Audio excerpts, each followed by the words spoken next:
नमस्कार साथियों, स्वागत है आपका NCERT धमाका 98 पर। और आज की इस वीडियो में हम अध्ययन करने जा रहे हैं क्लास 8 संस्कृत के अष्टम पाठ, जिसका नाम है संसार सागरस्य नायकः।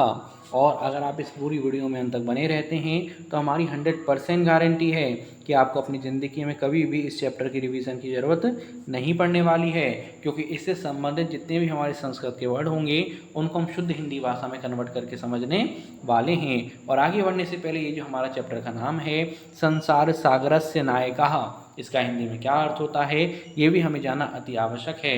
इसका अर्थ होता है संसार सागर के नायक, अर्थात संसार सागर के असली हीरो। जो हमारे हीरो होते हैं वही क्या होते हैं, हमारे नायक होते हैं। तो संसार सागर के हीरो कौन हैं, इस बारे में चैप्टर बताने जा रहा है।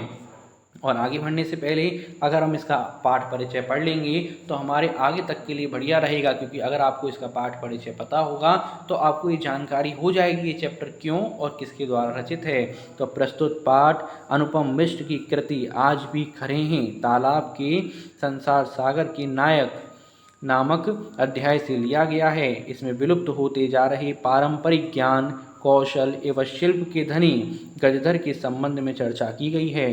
पानी के लिए मानव निर्मित तालाब, बावड़ी जैसे निर्माणों को लेखक ने यहाँ संसार सागर के रूप में चित्रित किया है। यानी संसार सागर क्या है, जो नदियों का निर्माण होता है, जो तालाबों का निर्माण होता है, वही असली संसार सागर है।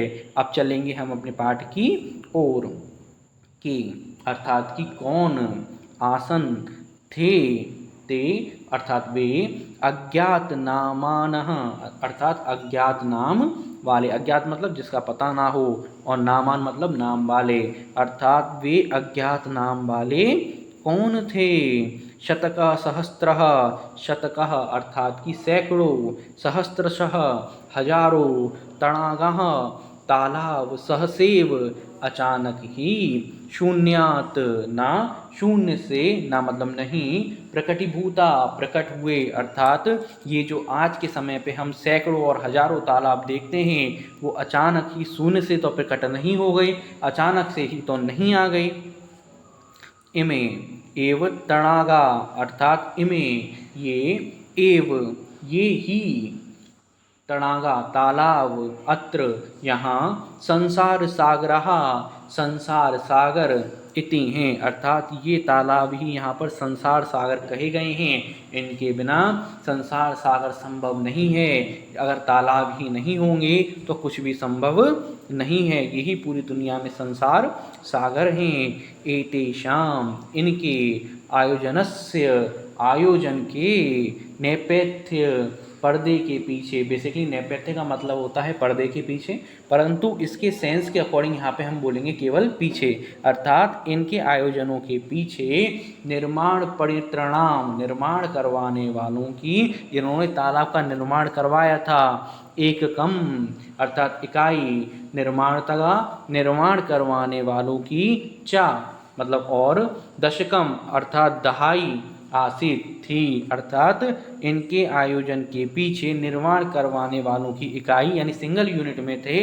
अगर कोई एक व्यक्ति निर्माण करवाने का जिम्मा उठाएगा और निर्माण करने वालों की दहाई, तो उसको दहाई लोगों में निर्माण करवाने वाले की ज़रूरत पड़ेगी। जैसे मानिए चलिए कि अगर हमें अपना घर बनवाना है तो एक व्यक्ति डिसाइड करता है और उसके साथ में 10-15 लेबर या फिर 2-3 लेबर वो लगाता है काम के लिए। उसी तरह से बोला जा रहा है कि जो निर्माण करवाने वाले थे वो तो सिंगल यूनिट में थे, वो कुछ लोग थे, लेकिन जो निर्माण करने वाले थे वो एक बड़ी क्वांटिटी में थे, जब तो निर्माण हो पाएगा। इस वजह से यहाँ पर बोला गया है एतत्, अर्थात कि यह, एककः एककम इकाई, इकाई मतलब क्या होता है सिंगल यूनिट, दशकम च और दहाई, आहत्य जोड़कर, शतकम सैकड़ों, शतकम सैकड़ों, सहस्त्रवा या हजारों, रचयत स्मः निर्माण करना था, अर्थात यह इकाई और दहाई जोड़कर सैकड़ों हजार का निर्माण करते थे। इसी तरह से ये जुड़ती हुई चली जाती थी क्वांटिटी, और ये इकाई और दहाई यानी सिंगल यूनिट और डबल यूनिट मिलकर ही क्या करते थे, ये सैकड़ों और हजारों का निर्माण कर देते थे। इस तरह से यहाँ पे बताया गया है। अर्थात वे अज्ञात नाम वाले कौन थे, सैकड़ों हजारों तालाब अचानक से ही तो प्रकट नहीं हो गए थे, कोई ना कोई बनाने वाला उसमें था। ये तालाब ही यहाँ पर संसार सागर कहे जाते थे। इनके आयोजनों के पीछे निर्माण करवाने वालों की इकाई थी, यानी कि सिंगल यूनिट में थे, बहुत कम लोग थे, लेकिन निर्माण करने वाले बहुत ज़्यादा थे। और ये कम लोग और ज़्यादा लोग मिलकर आपस में कब सैकड़ों से हजारों, हजारों से लाखों बदल गए, हमें पता भी नहीं चल पाया। परम अर्थात परंतु, लेकिन विगतेषु पिछले द्विशतक वर्षेषु अर्थात 200 वर्षों में, 200 सालों में नूतन पद्यता नई पीढ़ी वाले, जो आजकल नई पीढ़ी वाले हैं, समाज के द्वारा चिंतित जो कुछ पठितम, जो कुछ पढ़ा गया है, परंतु पिछले 200 वर्षों में इस नई पीढ़ी के द्वारा जो कुछ भी पढ़ा गया है उसके साथ क्या हुआ है, पठितेन अर्थात कि पठित जो कुछ भी पढ़ा गया है, पठित जो पढ़ने योग्य हो, जो पढ़ा गया है, तेन अर्थात कि उस समाज के द्वारा एककम इकाई, दशकम दहाई, स्वस्त्र कक्ष और हजारों को, इत्यतानी में ही शून्य अर्थात शून्य एवं ही परिवर्तित किया है। अर्थात इस पठित समाज ने इकाई, दहाई और हजार को शून्य में ही परिवर्तित कर दिया है। पहले लोग तालाब बनवाते थे, नदी बनवाते थे, लेकिन जब आज हम सब कुछ पढ़ चुके हैं तो हम ना तो तालाब बनवाने पे ध्यान देते हैं, ना नदी पर ध्यान देते हैं, किसी भी चीज़ पे ध्यान नहीं देते। तो यहाँ पे बोला गया है जब लोग पढ़ लिख लिए हैं बहुत ज़्यादा, तो जो लोग पहले इकाई और दहाई मिलके हजारों तालाबों का निर्माण करवाते थे वो शून्य में परिवर्तित कर दिया है। अब कोई भी इस ओर ध्यान नहीं दे रहा है। अस्य अर्थात इस नूतन समाजस्य नए समाज के मन में इयमपि यह भी जिज्ञासा अर्थात जानने की इच्छा नेव नहीं उद्भूता अर्थात उत्पन्न हुई, यद कि अस्मात् पूर्वम इससे पहले, अर्थात क्या होता है इससे, अस्मात् पूर्वम मतलब इससे पहले, एतावतः इन तड़ागान मतलब होता है हमारे यहाँ पे तालाबों को, के कौन रचयंती स्मः बनाते थे। अर्थात इस नए समाज के मन में यह जानने की भी इच्छा उत्पन्न नहीं हुई कि इससे पहले इन तालाबों कौन बनाते थे। आगे, एतादृशानि इस प्रकार के कार्यों को कुर्तम करने के लिए ज्ञानस्य अर्थात कि ज्ञान की, यो का मतलब होता है यो का मतलब क्या होता है, जो नूतन नई प्रविधि तकनीक, जो नई तकनीक विकसित हुई, तेन मतलब उस प्रविधि अपि तकनीक के द्वारा भी पूर्वहम पहले संपादितम किए गए, यानी कि यहाँ तक का मतलब समझेंगे, इस प्रकार के कार्य को करने के लिए जो नई तकनीक विकसित हुई उस तकनीक के द्वारा भी पहले किए गए इस कार्य को मापने के लिए किसी ने भी प्रयास नहीं किया। ये वाली लाइन अभी हमने करी नहीं, फिर भी हमने अभी बता दी, किसी ने भी प्रयास नहीं किया। इसको भी एक बार समझ लेते हैं। एतत् कार्यम अर्थात कि इस कार्य को माप्युंतम मापने के लिए नहीं केनापि किसी ने भी प्रियतितम प्रयास किया। कहने का मतलब ये है कि इस प्रकार के कार्य को करने के लिए, मतलब कि जो नदी वगैरह बनाने के लिए जो नई तकनीक विकसित हुई उस तकनीक के द्वारा भी पहले किए गए इस कार्य को मापने के लिए, मतलब पहले कैसे किया गया था उसका मेजरमेंट हम कैसे कर सकते हैं, किसी ने प्रयास नहीं किया कि पहले लोग कैसे करते थे, इस बारे में किसी ने भी विचार नहीं किया। इस तरह से यहाँ पे बताया जा रहा है। और हम आपको एक बात और बता दें कि अगर आप इसके नोट्स प्राप्त करना चाहते हैं तो आपको मात्र 49 रुपये में इसके नोट्स मिल जाएंगे, जिसमें आपको संस्कृत प्लस हिंदी और यहाँ पे जो एक एक शब्द है उसका हिंदी में ट्रांसलेट करके आपको मिलेगा। चलिए आगे चलते हैं, ज़्यादा समय बर्बाद ना करते हुए।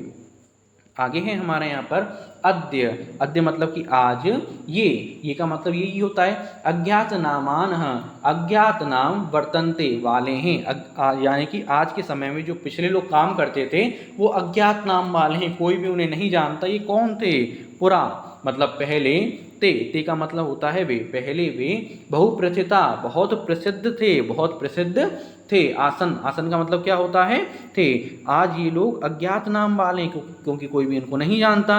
पहले ये कौन थे? बहुत प्रसिद्ध लोग हुआ करते थे। अशेषे ही देशे अर्थात कि संपूर्ण देश में तड़ागाह तालाब निर्मयंती अर्थात बनाए जाते स्मः, स्मः मतलब होता है हमारे यहाँ पर थे, यानी कि संपूर्ण देश में तालाब बनाए जाते थे। निर्मातारो अपि अर्थात इनका निर्माण करने वाले भी अशेषे देशे संपूर्ण देश में निवसंती स्मः रहते थे, अर्थात और इनका निर्माण करने वाले भी संपूर्ण देश में रहते थे। कोई ऐसी जगह नहीं थी जहाँ पर ये ना रहते हों। कौन? तालाब बनाने वाले हर जगह रहते थे, हर जगह निवास करते थे। गजधरः अर्थात कि गजधर का क्या मतलब होता है? गजधर ही होता है। इति यह सुंदरः सुंदर शब्द, शब्द, शब्द का मतलब होता है शब्द। तड़ाग निर्माणाम तालाब बनाने वालों के सादरम अर्थात आदर रहित स्मरणार्थम याद करने के लिए। गजधर यह सुंदर शब्द तालाब वालों को आदर सहित याद करने के लिए क्या हुआ है? राजस्थानस्य अर्थात राजस्थान के केषुचित कुछ भागेशु भागों में, राजस्थान के कुछ भागों में क्या किया गया है? इनको याद करने के लिए शब्दो अयम यह शब्द अद्यापि आज भी प्रचलित है। क्या प्रचलित है? का कहा मतलब कौन? गजधर, गजधर यानी कि ये जो गजधर, ये सुंदर शब्द तालाब बनाने वाले, ये जो गजधर शब्द है ना, वो जो तालाब बनाए थे जिन्होंने सुंदर सुंदर, उनके लिए राजस्थान के कुछ भागों में आज भी ये शब्द बहुत प्रचलित है। गजधर कौन है? यानी कि सम्मान के साथ उनको क्या बोला गया? गजधर बोला गया। यह यानी कि जो गज परिणामम यानी कि गज की माप धार्यति धारण करते हैं, स वह गजधर गजधर हैं, अर्थात जो गज जो मापने की इकाई की माप होती है ना, जो हम पहले किस में मापते थे? गज में मापते थे, वो क्या हैं? गजधर हैं। गज परिणामम गज की माप एव अर्थात ही मापन कार्य मापने के कार्य में उपजीवनते उपयोग होती है। गज की मापी क्या है? मापने कार्य में उपयोग होती है। आपने सुना हो जिस तरह सेंटीमीटर होती है, डेसीमीटर होती है, उसी तरह से गज भी पहले चला करती थी। अब भी चलती है, ऐसी बात नहीं है, पर कम चलती है। समाजे अर्थात समाज में त्रिहस्त 3 हाथ परिमाणात्मकी की माप जितनी लंबी, अर्थात एक पहला हाथ यहाँ से यहाँ तक पहली उंगली से लेके अंगूठा तक, फिर पहली उंगली से लेके अंगूठा तक, और फिर पहली उंगली से लेके अंगूठा तक 3 हाथ, इस तरह से जो होती है। लोहे अष्टमी लोहे की छड़, हस्ते हाथ में, ग्रहित्वा पकड़ के ग्रहण करके, चलंतः चलंतः अर्थात चलने वाले, गजधरः यानी कि गजधर, इदानी इस समय, शिल्पी रूपेण शिल्पकार के रूप में, नेव आज नहीं, समाजताः संति अर्थात सम्मानित हैं। यानी समाज में 3 हाथ की माप जितनी लंबी लोहों की छड़ में पकड़कर चलने वाले गजधर इस समय शिल्पकार के रूप में आज सम्मानित नहीं हैं। यानी कि आपने देखे होंगे शिल्पकार जो होते हैं वो नापने के लिए एक इतनी लंबी क्या करते हैं? एक रॉड लेके चलते हैं, जो क्या होती है? 3 हाथ के बराबर होती है, अर्थात कि एक उंगली से अंगूठा, फिर उंगली से अंगूठा, फिर उंगली से अंगूठा। ये मेजरमेंट करने का क्या था? तरीका था। मतलब आज के रूप में वो भी सम्मानित नहीं है, इस तरह से यहाँ पे बताया गया है। इसके बाद अगर हम यहाँ पे आगे देखें, गजधरः अर्थात गजधर, यह जो समाजस्य समाज की गांभीर्यम गंभीरता को मापयेत मापता है, इत्यस्मिन इस रूपे अर्थात रूप में, परिचितः परिचित है, अर्थात ही गजधर जो आज जो समाज की गंभीरता को मापता है, इसी रूप में परिचित है। समाज में कितनी गंभीरता है, इस रूप में वो आज क्या है? प्रचलित है। अब हम देखेंगे इसके आगे की ओर। चलिए आगे देखते हैं। आगे हमारे यहाँ पर गजधरः अर्थात कि गजधर, वास्तुकारः वास्तुकार, वास्तुकार कौन होते हैं? भवन वगैरह को जो निर्माण करने वाले होते हैं ना, उन्हें वास्तुकार के नाम से जाना जाता है। आसन थे। यानी कि क्या, गजधर क्या थे, वास्तुकार थे, जो भवनों का निर्माण करते थे, जो बिल्डिंगों का निर्माण करते थे, जो अलग अलग चीज़ों का निर्माण करते थे, जो तालाबों का भी निर्माण करते थे, वो कौन थे, वास्तुकार थे, अर्थात गजधर थे। कामम अर्थात चाहें, ग्रामीण समाज, जो ग्राम का समाज होता है ना, ग्रामीण का समाज, भवतु चाहे वो गांव का समाज हो, नागर समाज हो चाहे वो क्या हो, शहरी समाज हो, वा मतलब होता है या, चाहे तो वो गांव का समाज हो या शहरी समाज हो, तस्य उनके, नव निर्माणस्य नया निर्माण का, सुरक्षा प्रबंधस्य अर्थात सुरक्षा की व्यवस्था, जो सुरक्षा की व्यवस्था होती है, चा मतलब और, दायित्वम जिम्मेदारी, गजधरः गजधर मतलब कि गजधर, निभालयंती निभाते थे, स्म मतलब थे, यानी कि गजधर वास्तुकार थे, चाहे ग्रामीण समाज हो या शहरी समाज हो, जब भी कभी नव निर्माण का काम होगा तो उसकी सुरक्षा की व्यवस्था और जिम्मेदारी गजधर ही संभालते थे, यहाँ पर ये बताया जा रहा है। इसके बाद नगर नियोजनात् अर्थात कि नगर नियोजन से, लघु निर्माण पर्यंतरम अर्थात छोटे छोटे निर्माण कार्यों तक, चाहे कोई नगर नियोजन मतलब बहुत बड़ा काम हो, चाहे छोटे छोटे से काम हो जो बनाने वाले हों, सर्वाणी अर्थात सभी, कार्याणी मतलब होता है हमारा कार्य, एतेष्वेव इन्हीं पर, आर्द्रतानी आधारित आसन थे, यानी कि चाहे कोई छोटा काम हो चाहे कोई बड़ा से बड़ा काम हो, सभी काम किस पर थे, इन्हीं पर आधारित थे। ते योजना अर्थात तो वे योजना को, ते मतलब होता है वे और योजना मतलब योजना को, प्रस्तुवंती अर्थात प्रस्तुत करते, स्म थे वे योजना को प्रस्तुत करते थे, किस किस तरह हमें यहाँ पे काम करना है, भविष्यम अर्थात होने वाले खर्चों का, आकलयंती आकलन स्म करते थे, मतलब कि वो क्या करते थे, योजना प्रस्तुत करते थे और उसको बनाने में कितना खर्चा होगा उसका भी क्या करते थे, वो आकलन खुद ही करते थे। उपकरण भारण अर्थात कि उस कार्य को करने में जो जो सामान जरूरी है, संगणयंती अर्थात उसे इकट्ठा स्म करते थे, और साथ के साथ जो जो उस कार्य को करने में सामान जरूरी है उसको वो भी खुद इकट्ठा करते थे, किसी और से नहीं कहते थे, ठीक है ना, किसी और से वो नहीं कहते थे। आगे हम यहाँ पे आगे देखें, प्रतिदाने अर्थात बदले में, ते वे, न नहीं, तद मतलब वह अर्थात बदले में वे नहीं, या चंते मांगते थे, यद जो, दातुन देने में, तेषाम उनके, स्वामिनः अर्थात कि स्वामी, असमर्थः असमर्थ, भवेयुः होते थे, अर्थात कहने का मतलब क्या था, बदले में वे उनके स्वामी से वह चीज़ें नहीं मांगते थे जिनको देने में उनका स्वामी असमर्थ होता था। आज के टाइम में अगर हम किसी लेबर को लगाएंगे तो उसको लेबरी चाहिए ही चाहिए, चाहे सामने वाला देने में समर्थ हो या ना हो, लेकिन वो कैसे थे, अगर किसी को ज़रूरत है तो बिल्डिंग तो बना देते थे, लेकिन वो कभी भी इतना या फिर वो चीज़ें नहीं मांगते थे जो उनका स्वामी देने में असमर्थ हो, यानी संतोषी वो व्यक्ति थे, कहने का मतलब ये था, जो उनको मिल जाता था उतने में ही वो अपना काम चला लिया करते थे।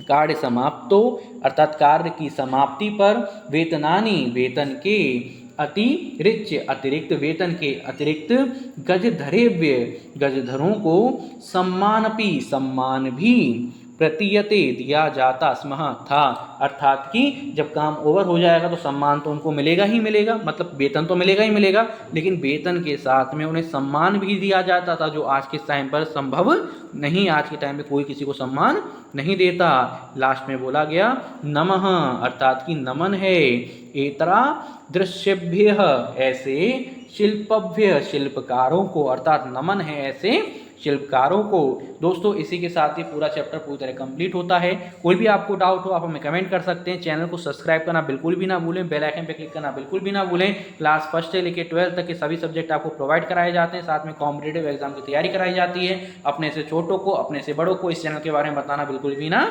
भूलें। मिलते हैं नेक्स्ट वीडियो में।